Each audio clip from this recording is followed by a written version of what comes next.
Okay, so I'm going to do a video aimed more at up and coming players, maybe intermediate players, and the idea is to show what we're what we're thinking about and what a good player should be thinking about before and when they make their moves, and how the checker plays interface with the doubling dice and the whether you should double and when, and whether you should be taking or passing, um, and how those two fuse together.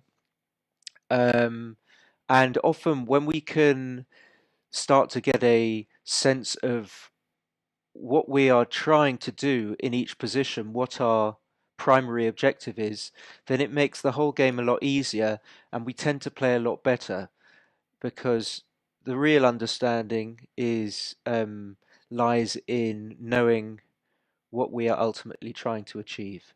So let's go right into it. Let's start the match. This is a match between Hans Liby and Dirk Schiemann from the UBC event, which was held in Gibraltar, I think in February, or it might have been late January. I'm not sure.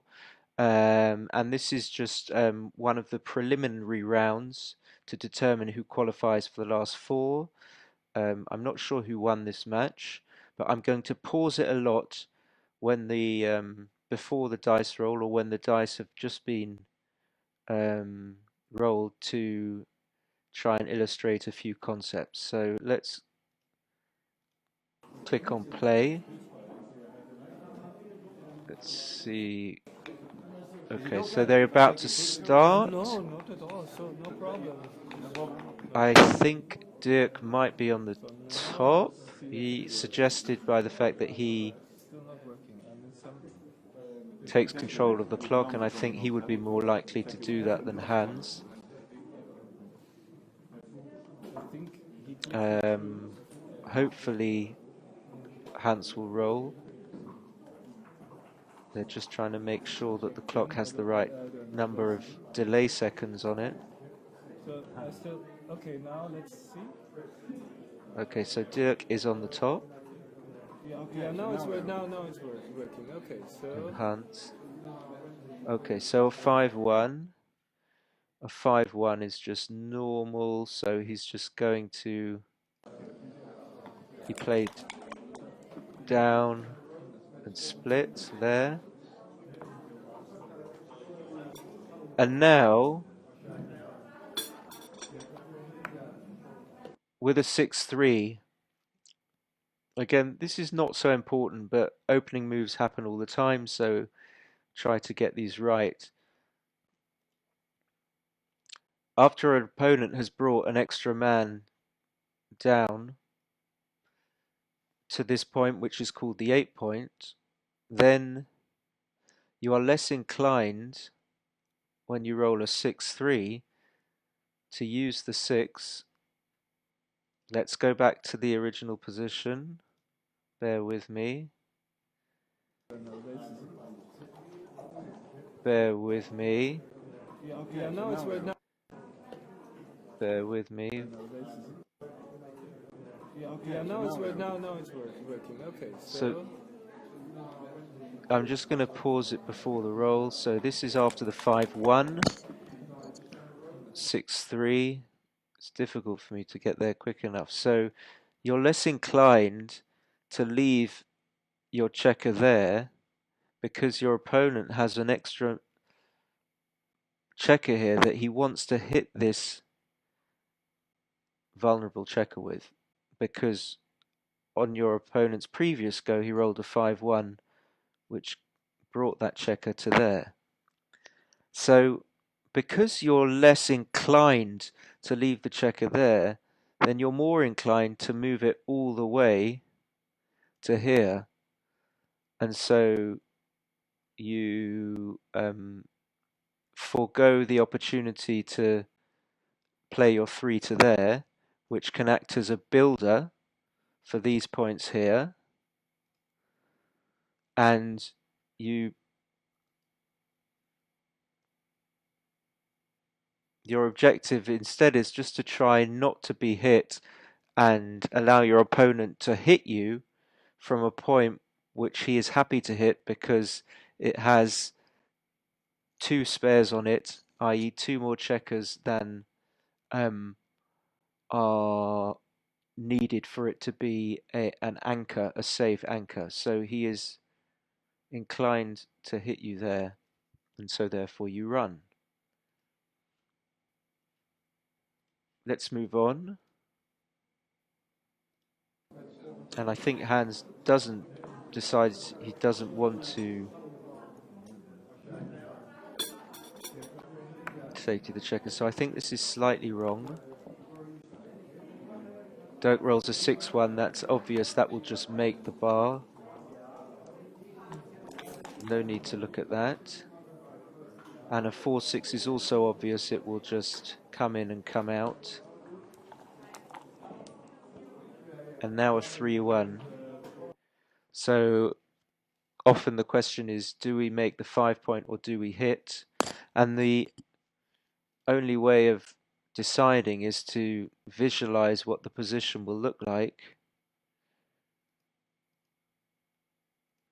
after you make the 5-point. And then, as opposed to how it will look if you hit and you forego making the 5 points. So as we know that hitting is good because it sends your opponent all the way back. So it will send me back 10 pips. So 9 goes to the 9. It's 9 pips away from the very starting point, but it won't go to the starting point. It will go further back. It will go on the bar. So that's an advantage. And so the decision always is whether or not one is superior to the other in terms of generally improving your position. Now, that wasn't a very good explanation. But sometimes the only way is to know by pattern recognition.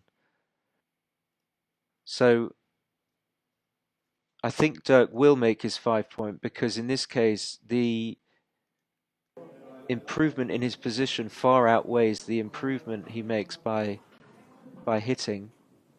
Perhaps not far improves, but definitely is a better improvement to his position than the hit accomplishes.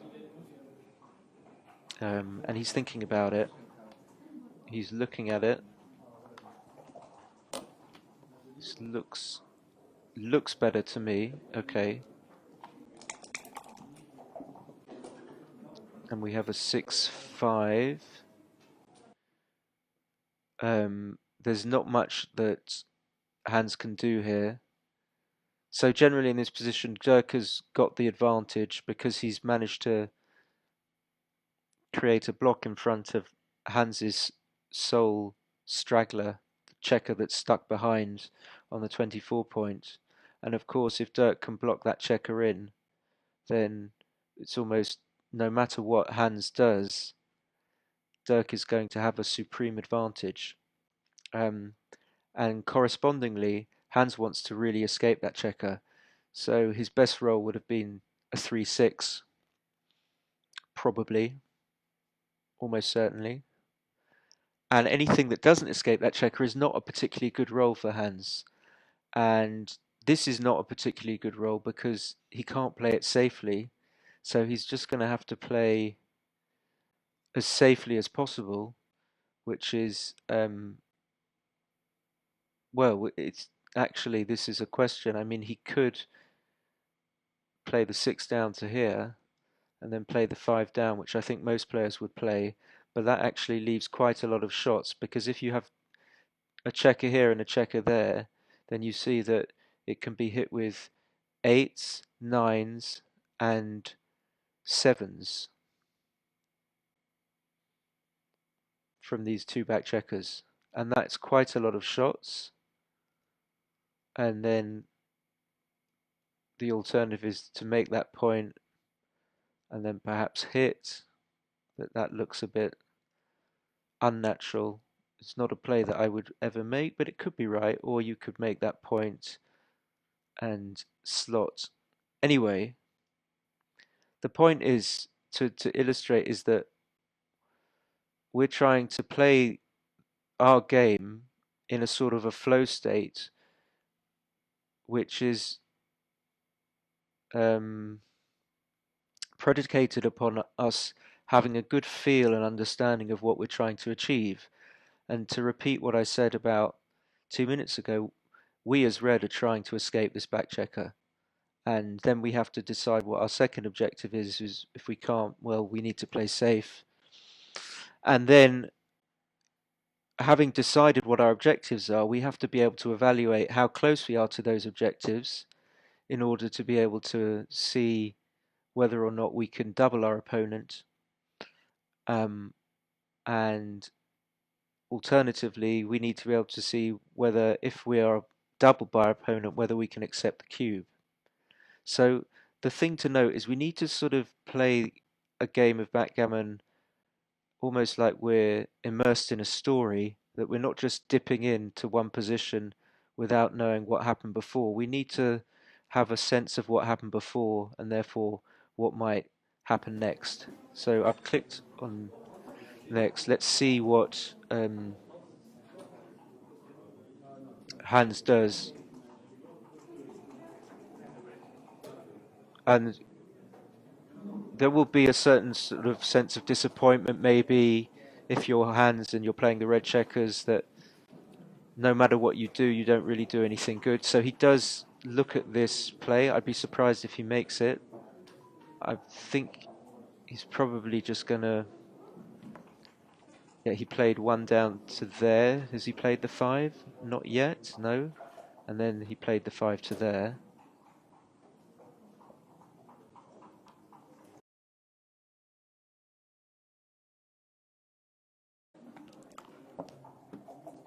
So Dirk rolls a double 5.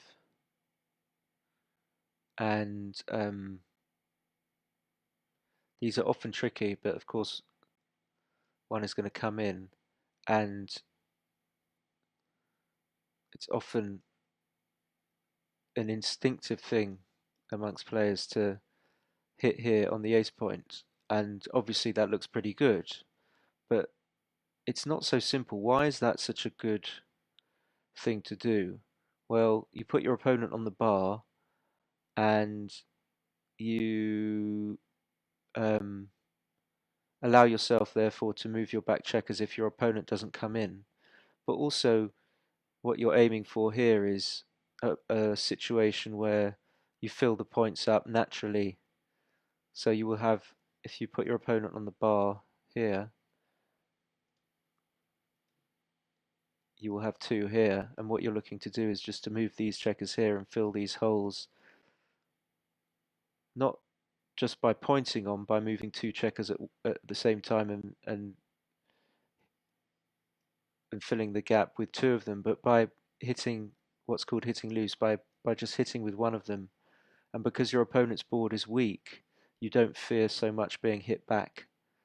And so it looks like Dirk will come in, hit there on the 1 point, and then he has another one to play, and he'll probably just play another man down to the 8 point, which is not absolutely stunning, but it does move another 5 pips. And the objective in backgammon is to move your checkers round, so that achieves that to some extent.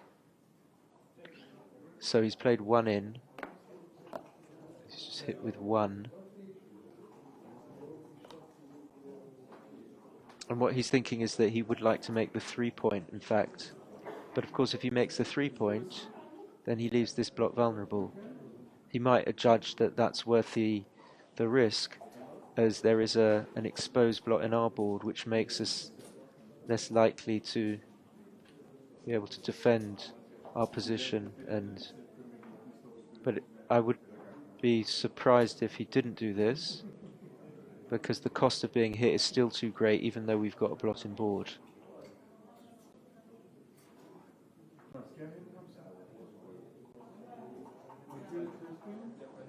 Okay, so he does go for that. Hans rolls a double two. Well, he can either cover the blot here and then come up, or he can come up, as in come to the edge of the prime and make the 4-point. So I think he's definitely going to come up, and then I don't think there's any reason to leave shots. So I like this play, and Dirk has rolled a 5-1. Let's pause it for a second. So there's not really much you can do, and it's not a particularly difficult play, because even as a, a beginning player in backgammon, you know you don't really want to leave shots, so you're not going to touch these men here. You're not going to touch these ones. And you can't move this, you can't move this, so you're just going to play a man behind, which isn't really what you wanted, but just by elimination, that's what you're going to do.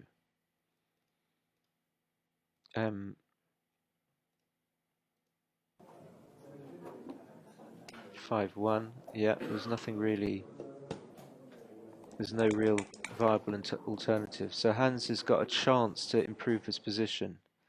So he's rolled double four. He goes immediately for these two men. Dirk has got a white checker here, and it looks like the right play by a long way, just to bring these two checkers into point on, to make the point and hit your opponent and put your opponent on the bar here, which is why Hans reaches for the checkers quite quickly. And this is a huge improvement in his position, and now puts him favourite. So Dirk rolls a 1-6, and there's not much choice. He's just going to have to come out and the 6 by elimination again. So again, it means that Dirk doesn't have to expend too much mental energy thinking about the right move, because it's right by elimination. Well, having said that, he could make the 2-point, and I didn't see that. But okay, so now, and even before the double four, before Dirk rolled his 1-6, Hans should have been thinking, well, after Dirk rolls one of his numbers, and then it's my roll, which is now, will I be able to double, or will I be close to a double? Should I be thinking about a double? And the fact that Hans has it in his mind is going to help him a lot to not overlook the fact that it might be a double to overlook the fact that it might be a double when it is in fact a double, and also it will help him perhaps not double when it isn't a double, but he should be aware of the doubling implications when he starts to have a sizable advantage in the game, and this is one of those situations. We can discuss why he has an advantage. Well, two of Dirk's checkers are, are behind at the very back point possible of in Dirk's structure. They're on the 24 points. They're somewhat blocked in. Um, they're somewhat blocked in by Hans's checkers here. So if Dirk can't play a 1, but he also can't play a 4 or a 5. And then apart from that, Hans has got the possibility of hitting Dirk's exposed checker here with a 4. And this all adds up to a sizable advantage. Now, whether or not it's a cubable advantage is not the point. The point is just to be on the aware and on the ball as to whether something could be a cube. So I'm going to click on play, and we notice that Hans is not rolling, which means that he's thinking And he's probably thinking about doubling, not about what he's going to have for lunch or something else. So I think that it probably is a double and a take. So Dirk takes it quite quickly, and now Hans is going to roll, and he rolls a good number, gets the man to safety. Of course, he could have made the 4 point, but it's more important to get the man to safety. And what has Dirk rolled? A 4-2. Just slow down a bit. So Dirk has moved the 2. Question is, does he want to come all the way out to the bar here with the 4? Or does he want to play the 4 in? I suspect he wants to come out to the bar with the further objective of, if not hit off this point here, of being able to make the point with rolling a 6 from using this checker, so that he will then have this point as a safety point. But let's see what he does. So he's moved the 2.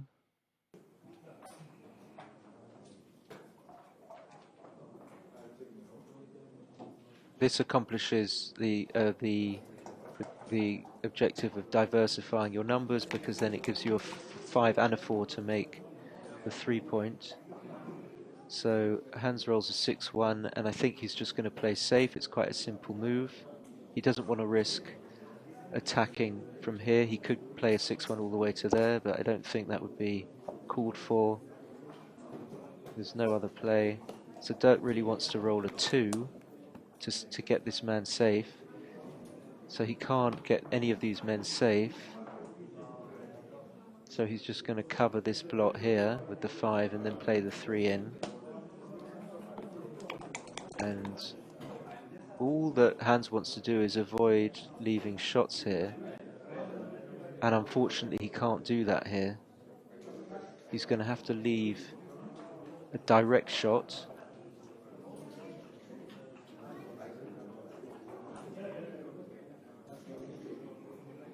And what the best way of doing that is the way that improves your position the most if you're not hit. And so I do like the idea of hitting here and then putting the checker. That could well be right. So Dirk wants to roll a 3, he rolls a 4-6.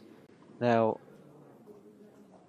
he doesn't want to bring this checker out really, because then this exposed blot here gets away scot-free. This blot is liable to being hit by a 2 if Hans doesn't cover it next go.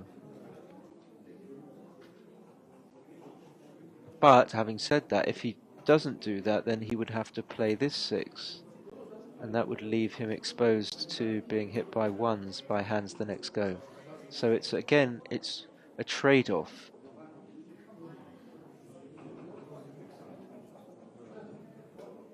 And backgammon is often simplified by the fact that it's a trade-off. You don't have to decide how much a move is better by than another. You just have to decide which move is better. So Dirk chooses the 6 down.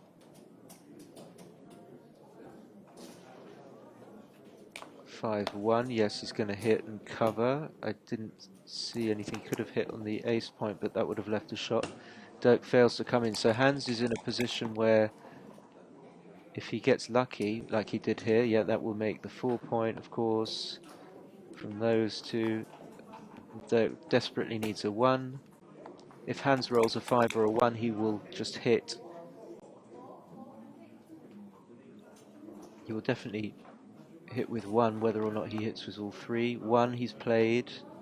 No, he's taking it back. So he will definitely hit with 1 though, because the objective here is to stop your opponent making an anchor on the 1 point. So he's hit with all 3 and brought 1 down. So now Dirk is in obviously severe danger of getting gammoned. And there's not much going on here. All I thought that was a legal roll, didn't see. All that Hans wants to do is avoid being hit. If he does, he should win 4 points.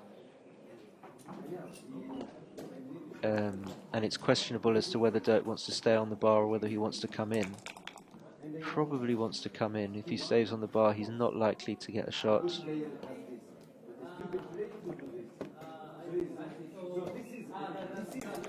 Um,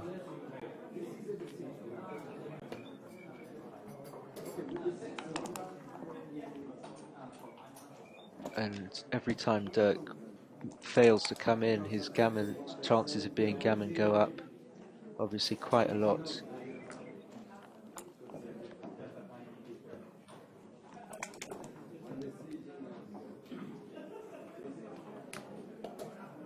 Okay, so Hattons didn't take another checker off. Perhaps that's right, as he's still got an even number of checkers.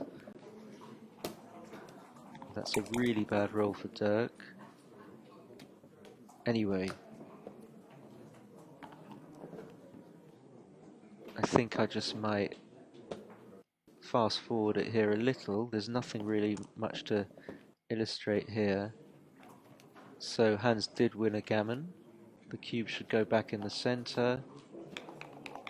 Dirk rolls a 3, Hans rolls a 2, so not too much to say. 3-2, this is a standard move, splitting with the 3 and coming down with the 2. And 5-4, this is also standard. Let me, oh, I wanted to, let me go back. Yeah, I'm going to go back for the 5-4, I want to illustrate that.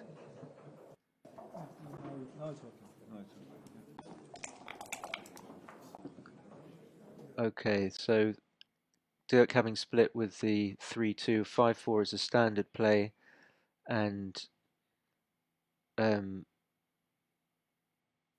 it's very difficult to say exactly why this is right, but it's balancing up a lot of objectives.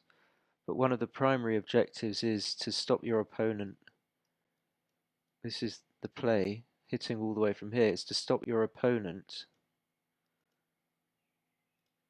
making this point.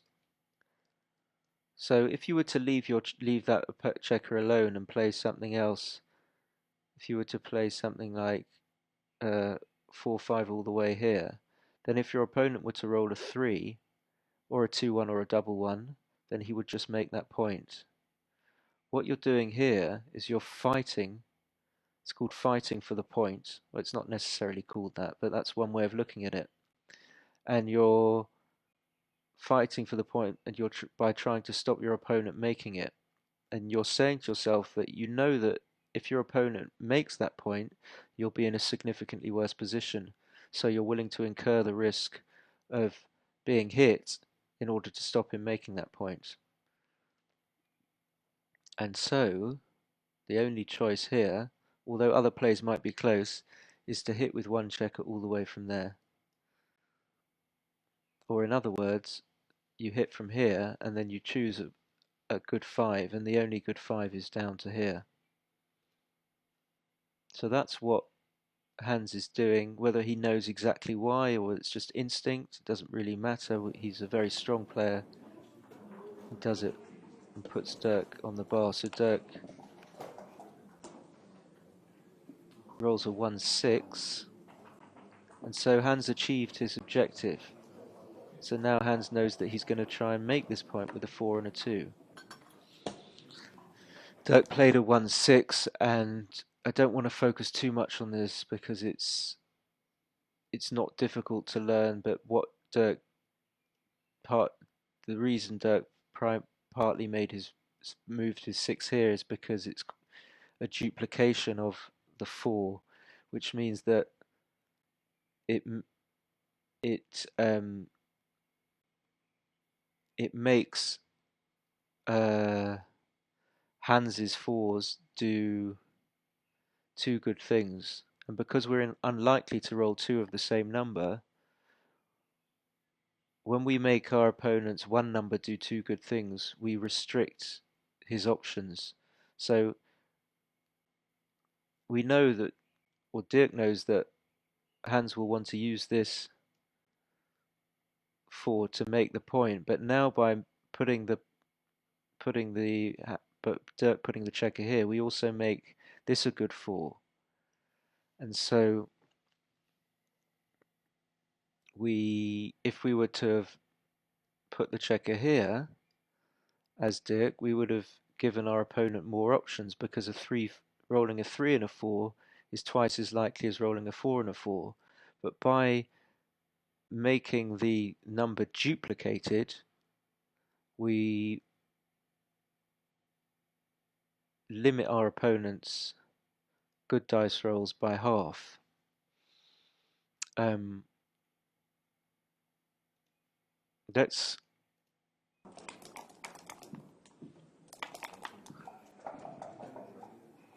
So 2-1 will of course cover, and the 1 there's no other one but to do that, and Dirk will also cover. Notice Dirk is very quick to play that, and the 2 he can either come up or he can play down. I have a slight preference for coming up. You always want to escape your back checkers, and the way you do it is by moving them simply. Now this is another double four, and Hans plays it very quickly. It fills the gap. There's no other play. I won't take too long over that. And what is that? That's a double three. So let's pause it. What are Dirk's options? So it's Dirk. Let's pause to take stock. You see, what Dirk really wanted to do is get these back checkers out. This is the primary objective in backgammon. Correspondingly, Hans wants to get these back checkers out. But now, the more that your opponent blocks you, the greater the blocking structure that your opponent has, the more pressing is the need for you to get these checkers out, or you will lose the possibility of getting them out for good. Now, the double three is precisely not a good roll because it fails to do anything about getting the back checkers moving. So Dirk will know, possibly not consciously but subconsciously, that that's not the best roll, but it doesn't mean that he can't nevertheless improve his position.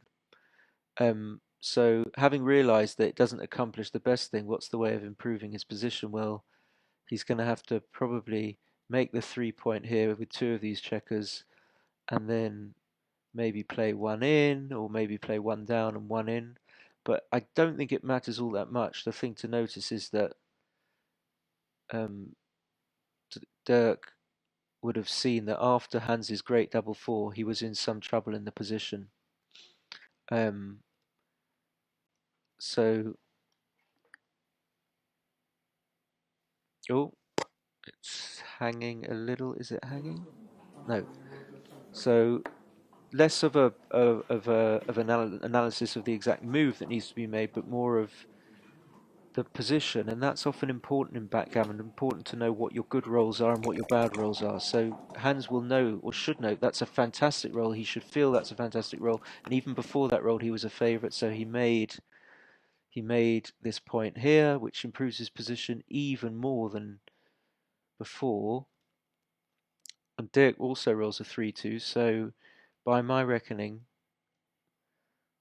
Dirk will want to get these checkers moving, despite the fact that they can be liable to being attacked. He really needs to do something about his checkers being blocked in. That's a very simple, obvious beginner's move, and no matter how great you are at backgammon, and Dirk is certainly great at backgammon, you still make the play because the same reasoning and logic holds. Now the 3 he can play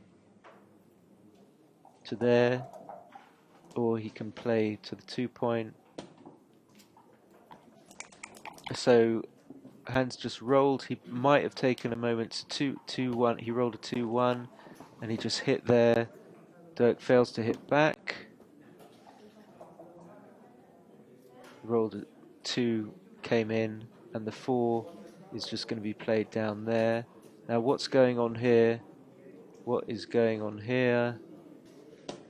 Hans is not thinking, but just to illustrate that even though this probably isn't a double, and that's because of the match score, and that's more advanced, and generally when you're ahead in the match score and when you're ahead by a lot, you want to don't want to be so keen to double. But as hands, I would have just taken a moment just to take stock and see how strong my position is.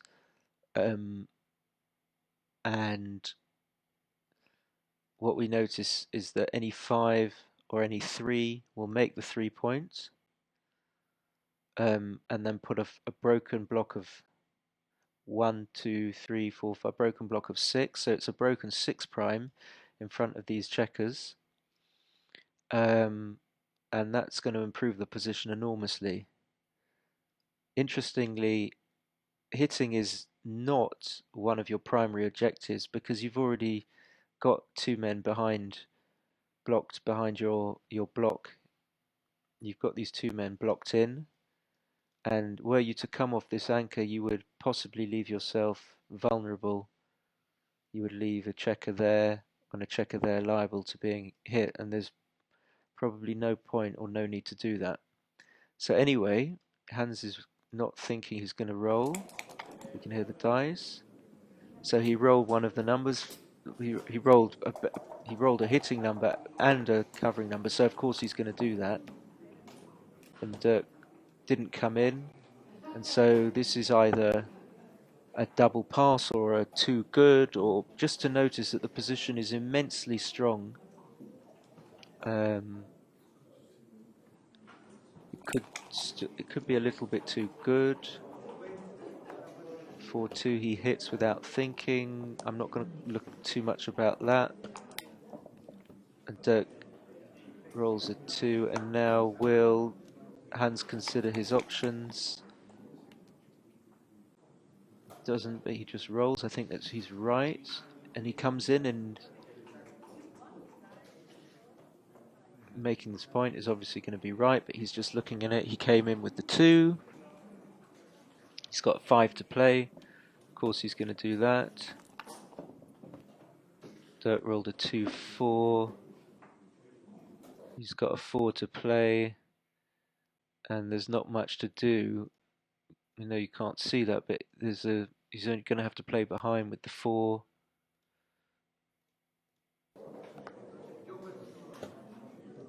And again, Hans should just stop and think. It might well not be a double. This is not a great roll, but again, this concept of play by elimination comes in. So you don't have to invent a move. You just have to look at what you can move, and there are really only, 3. There are probably, well, I don't know, 6 legal moves, but of those, you're never going to make 3 of them, and so there are only 3 plays that you have to choose from. And so, rather than look at what the correct play is, which is probably this, you don't have to worry too much when you're looking at backgammon moves a lot of the time because there are so few to choose from. I mean, you probably don't want to move any of those checkers and leave 2 exposed men. You can't move that, so you don't have to think about whether that's the right move. And you don't want to move that. I won't go into why. And so backgammon can sometimes be quite an easy game.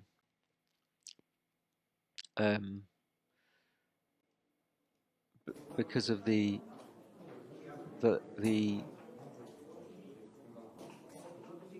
avoidance of the need to actually invent a move. Whereas sort of with chess, there's so many different possibilities you can come up with. You can touch your knight, one of your 6 pawns, your bishops. So anyway, he comes in with this, like this. Burke's rolled a 6-4. Again, there's not much he can do, really, apart from... Okay, let's pause here, because this is interesting, more of a move decision. So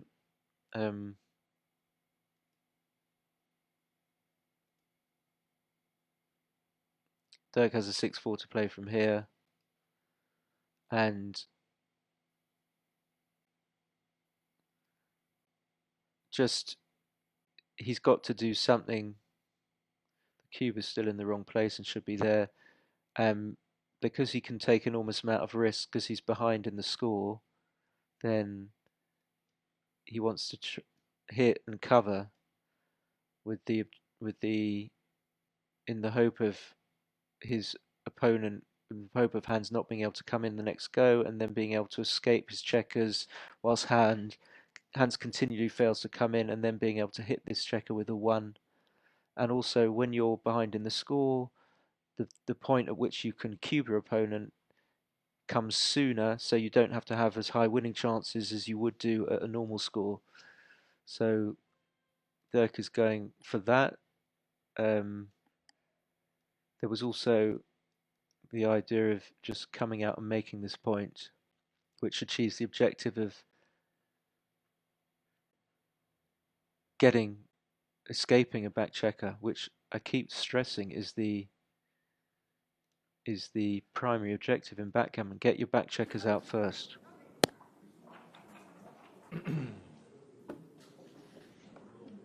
But this is a strategy in order to be able to do that, and it's the way that Dirk is hoping to do that is to stop his opponent from moving any checkers at all by being stuck on the bar. And Hans rolls a very good number, 2-1. It's just going to move the 1 yep to there. What did Dirk roll? He failed to come in, and Hans is just going to try and play for a gammon. He's going to hit twice.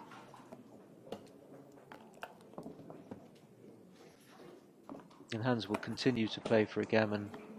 So Hans doesn't need to worry about the cube. He doesn't need to think about the cube here, which is one weight off his shoulder. And he doesn't need to be too worried about coming in. No, that's the wrong checker. 4-1. Okay, the 1 doesn't matter too much. And even if Dirk comes in, he's just got a terrible position with 4 men, 5 men, all these men blocked in.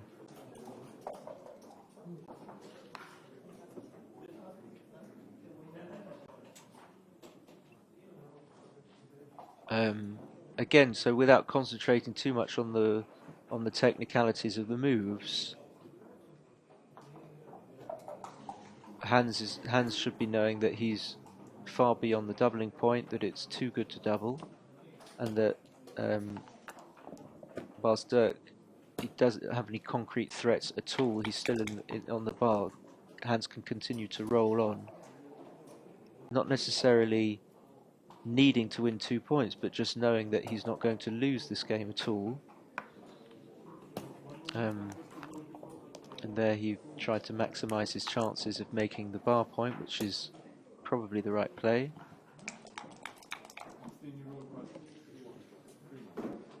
Okay, so he does make the bar point and he leaves a 2-6 if Dirk rolls a 2-6 or a 1-6, but Hans was willing to take that chance.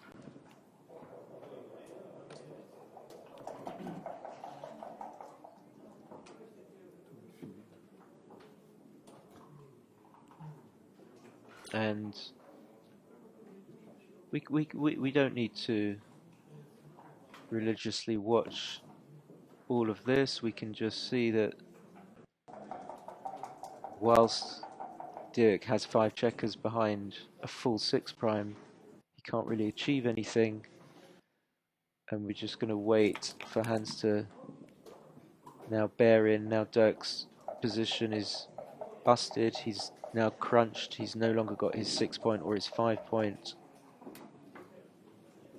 And so the key thing to note is that Hans has no concerns in the position at all. He has nothing to really worry about.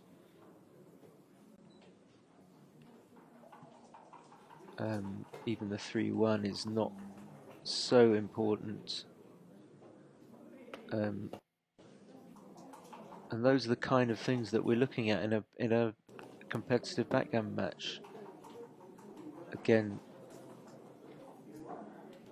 because Dirk's board is weak, Hans is not concerned. and he has access to the cube if he wants it.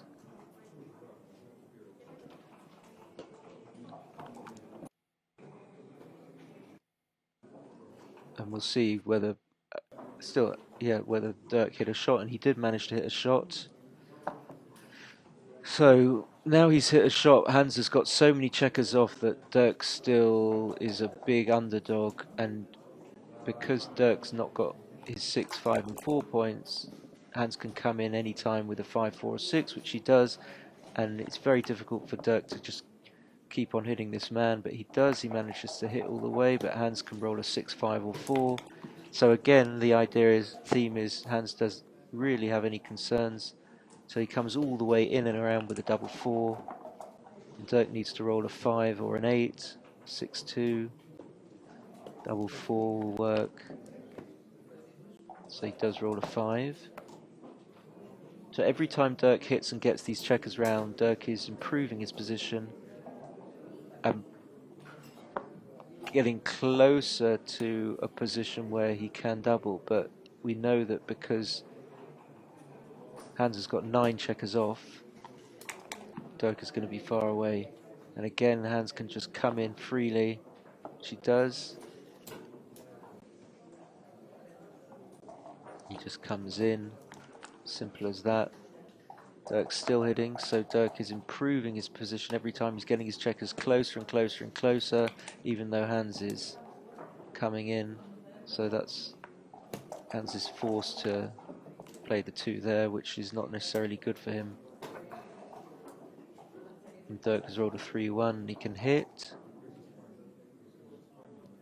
He can hit here. But I'm not concentrating too much on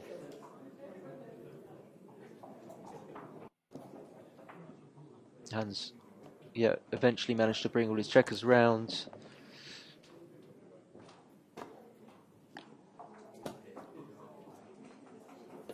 And because he's got such a lead, he can just double Dirk out. He just doubled. And Dirk had to pass. And that was that, and Hans goes 9-0 up. Okay, let's see if we can... They're going to carry on. Yeah, I think so. So, Hans was plain sailing there. And the thing we have to notice about backgammon is there are so many different types of positions. Some are difficult to play, some aren't. Okay, so Dirk starts with a very good number, and because he's so far down in the score here, he's only got 0, as opposed to Hans having 5.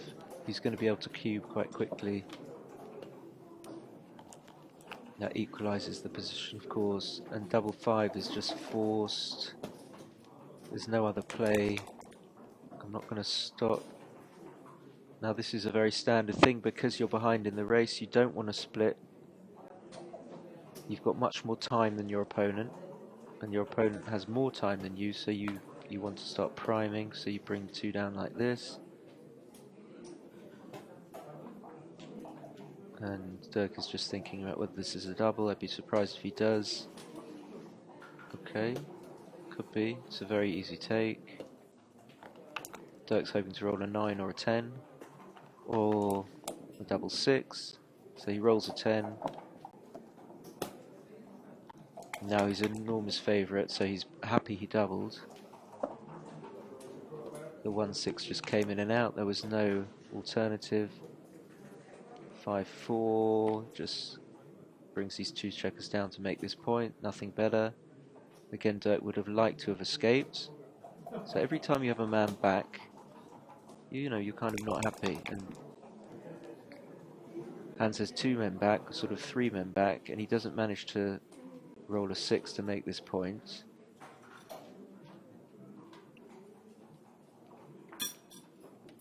This is a difficult play because usually you'd want to make the bar point, but if you do, then you leave an exposed checker here. Okay, so he goes for that. Dirk can hit. Oh, he can hit twice. Okay, of course that's going to be the right play. So he hit twice. Now, just from nothing, you see that Hans is could possibly be gammoned, and that's what it's a very standard theme. What Dirk is going for is to try and hit in order to be able to get missed by Hans on his subsequent roll, and then for Dirk to be able to cover.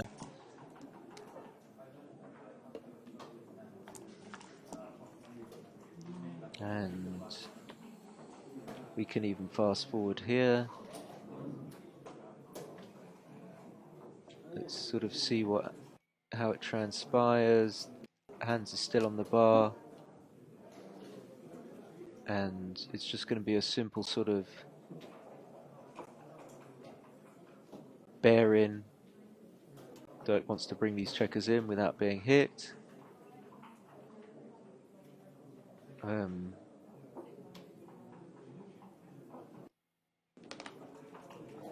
Now, just going to fast forward it. So Dirk's like thinking, well, I want to win 4 points here.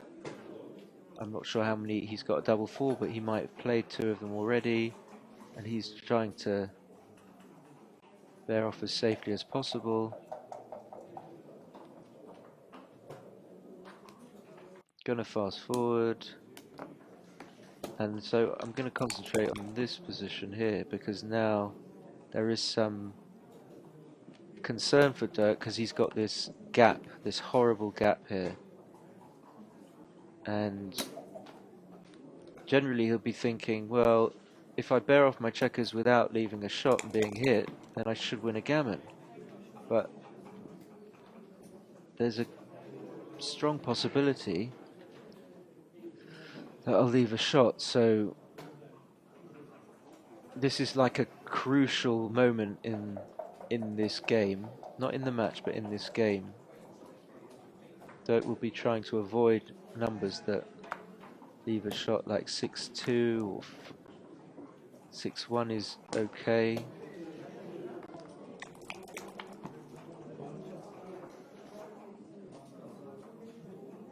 And Hans is trying to weigh up, does he come out, or does he stay and maybe get himself gammoned? 2-1 is safe.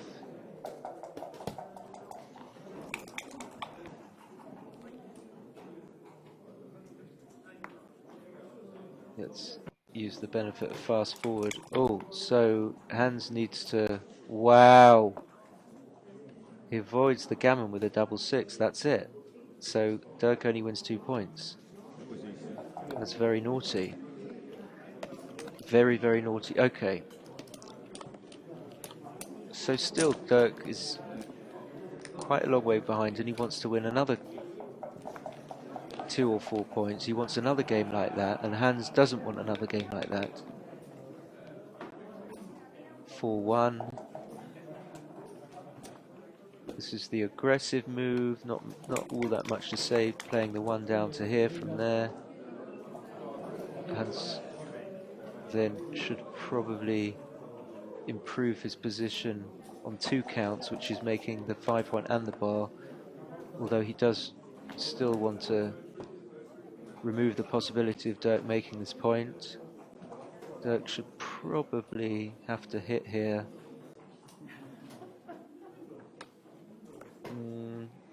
Well, I'm not sure, but now Hans has a good 5 and a good 6. Now he only has really a good 5, so Hans' 6s are not going to play that well.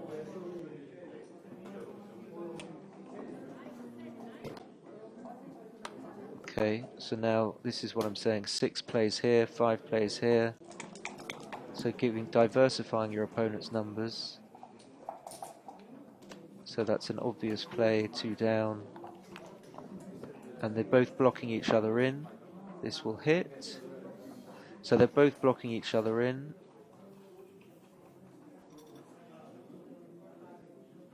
Well, having said that, They both want to escape, but they both want to block each other in. That's why this is a difficult choice. But again, it's like a choice between two moves, so it's not that difficult. You just have to eliminate one. Okay.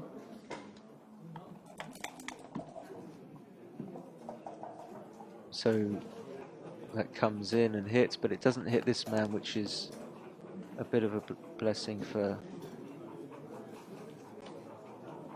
Dirk. And again, you see they've both got similar situations, similar positions. Blocks of 4, men behind them.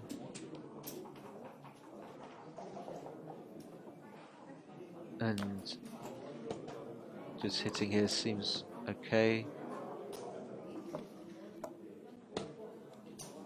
Again, with sort of 4-5, that's what Hans had coming in and hitting.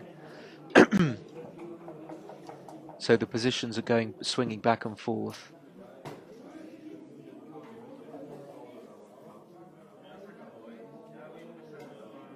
Yep.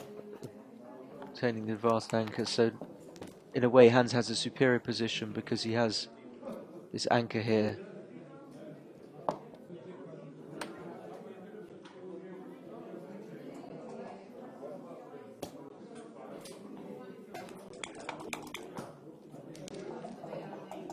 And he really wants to play the 3 here, but then if he does, then he doesn't have a good 4 to be able to play. So again, elimination.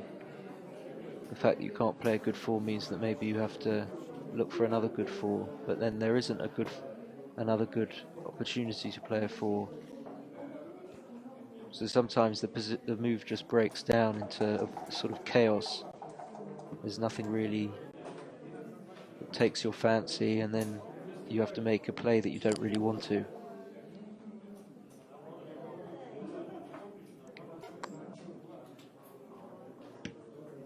So this is not a good 4 because, well, but what is the alternative?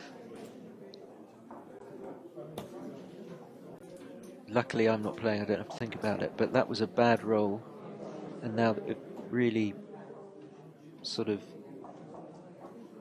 makes Hans's position deteriorate. And now Dirk is thinking about doubling. He has a 1, he has a 4 to hit here, plus he has a 7 to hit here. And he does double. Don't think Hans is going to pass.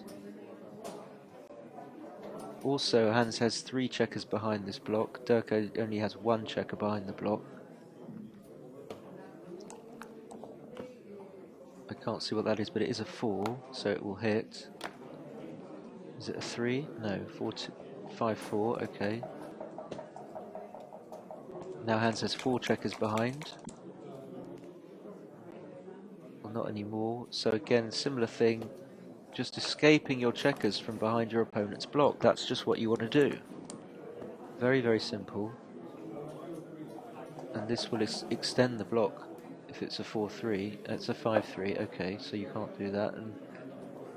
And that's Dirk's turn to escape his rear checker. That's his primary objective, so that's what he does, even at the cost of leaving a shot here. And Hans will want to,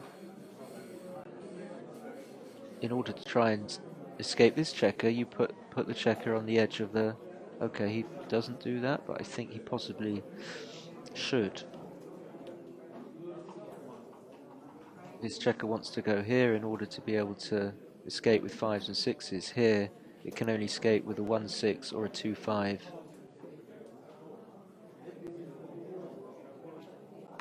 Okay, so...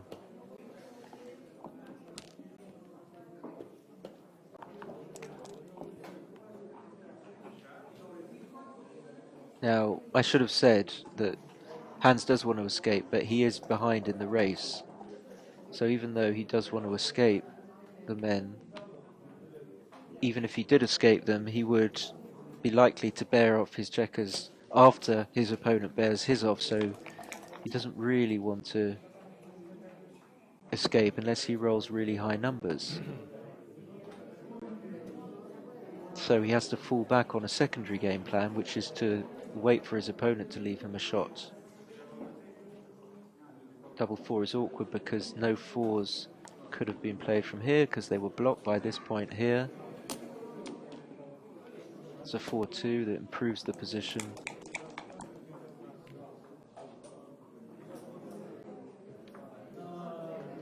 Of course he could hit, but then wouldn't that be too risky? Why would he play the four? What, here? Probably not. It's an unusual play. He couldn't even play the four down here, so he had to, Hans had to do something else. So basically Dirk is in a position where he just wants to be able to bring these checkers all the way around, and this changes everything now. Hans is escaping his rear checkers, and he's also rolled a very high number. So does this suggest that he actually wants to bring the checkers out and try and race? Or what's the alternative? Notice that he can't bring the one checker all the way around because it's blocked here. It looks like no alternative, even if Hans is behind in the race.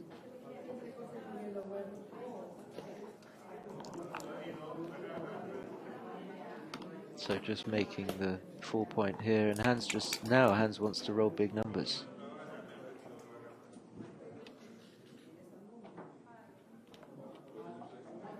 Okay.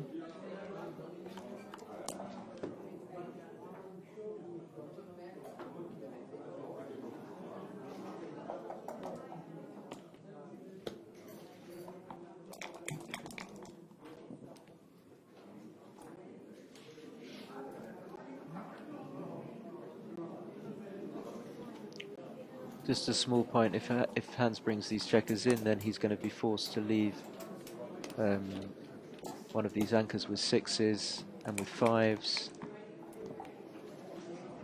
That's a great roll because he manages to play the 6 and 5 without exposing a blot. Dirk couldn't play his last two sixes because these checkers were blocking these checkers to move 6.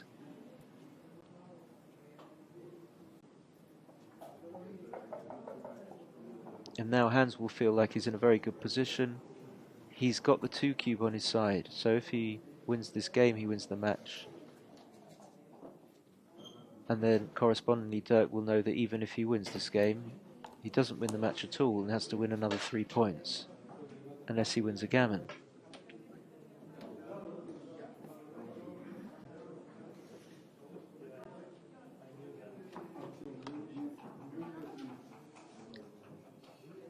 So Dirk is not going to move from here, because then Hans will just hit with a 6, or even a 4-2 or a 5-1 possibly. He will move, okay, because he's got a blot. I spoke too soon. If Hans rolls a 6 without a 3 or a 1 to cover, or a double 6, he will be exposed.